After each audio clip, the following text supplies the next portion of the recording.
Job desk dan tanggung jawab profesi seorang ilustrator, yaitu membuat visualisasi berbentuk ilustrasi dari suatu atau beberapa hal.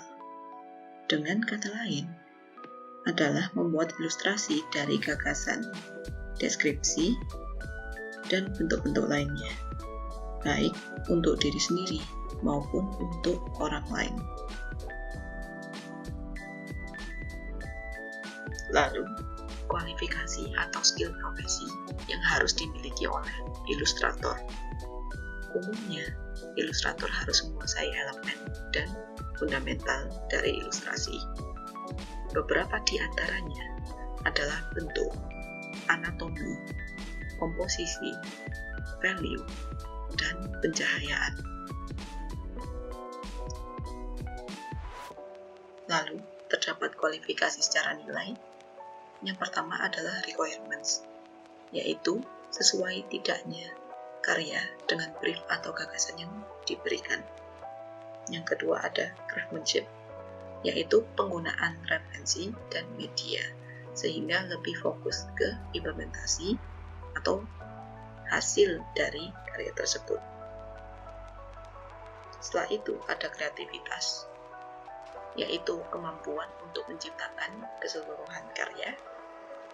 Yang keempat, ada partisipasi, yaitu ketepatan waktu dan jumlah kerja yang dilakukan apabila ilustrator bekerja dengan orang lain atau mungkin ilustrator lainnya. Setelah itu, ada skill khusus dari media yang digunakan. Salah satunya adalah media digital, yaitu media yang dapat dibaca oleh mesin. Umumnya adalah kode dan data. Contohnya seperti gawai dan kebanyakan barang elektronik. Lalu ada media tradisional, yaitu semua media yang kebanyakan pernah ada sebelum media digital. Contohnya adalah pensil, kertas, tinta, dan masih banyak lagi. Biasanya, media yang digunakan akan berhubungan dengan gaya gambar ilustrator agar berbeda daripada yang lain.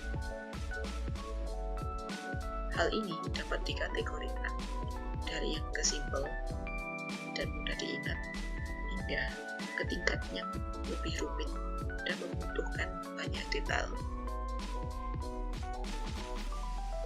Lalu akan berlanjut ke suatu keahlian untuk menggambar objek dari suatu ilustrasi.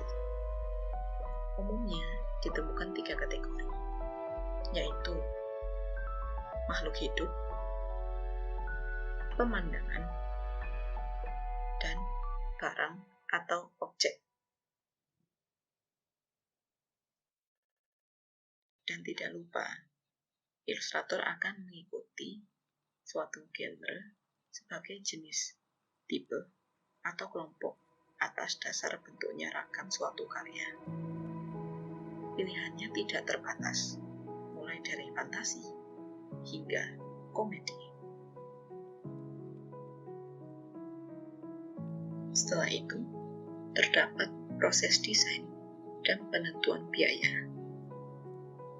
Proses desainnya dimulai dari konsultasi untuk membuat brief secara lisan atau tulisan. Lalu, mencari referensi untuk ilustrasi yang akan dibuat. Setelah itu, membuat sketsa sebagai gambaran kasar yang menyangkut seluruh komposisi karya.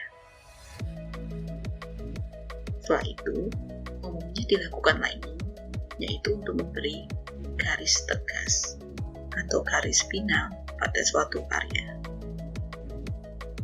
Setelah itu, dilanjutkan oleh coloring, yaitu untuk memberi warna pada karya.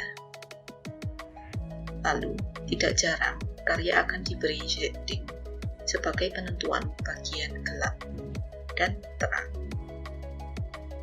Apabila karya ingin terlihat lebih detail, dapat dilakukan rendering, untuk membuat kesan objek pada ilustrasi memiliki tekstur dengan objek aslinya.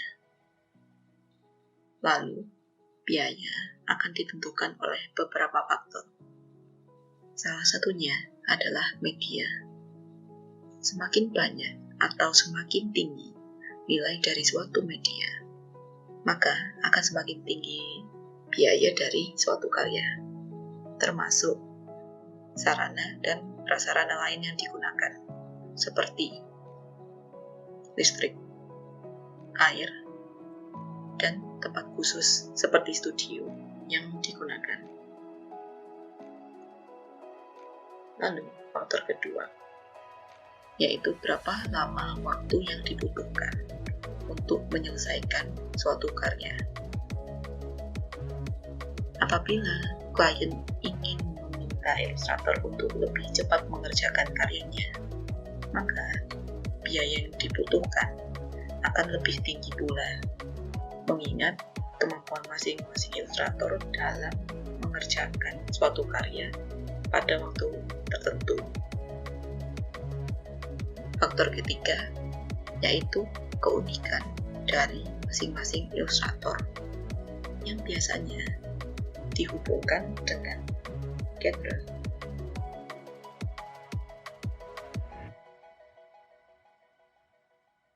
Lalu, apa saja etika desain sebagai ilustrator?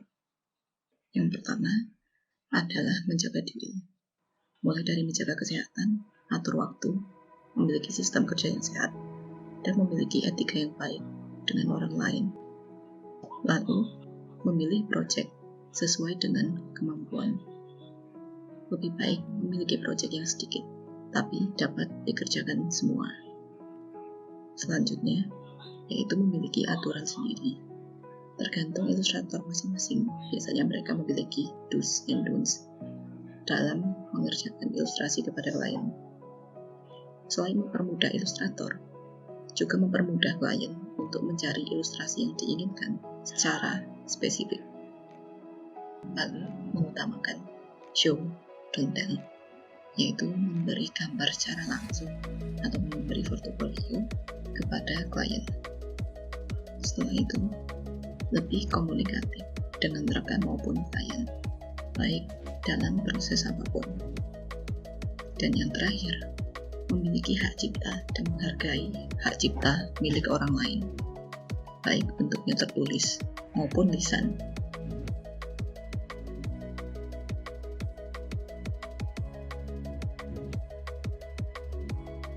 Dan yang terakhir adalah pelanggaran etika dalam desain.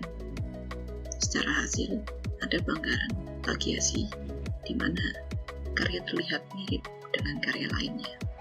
Namun, hal ini dapat terjadi secara tidak sengaja.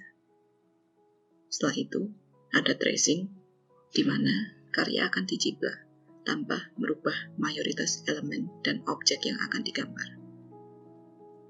Untuk kedua ini, tidak apa jika dilakukan untuk tujuan belajar.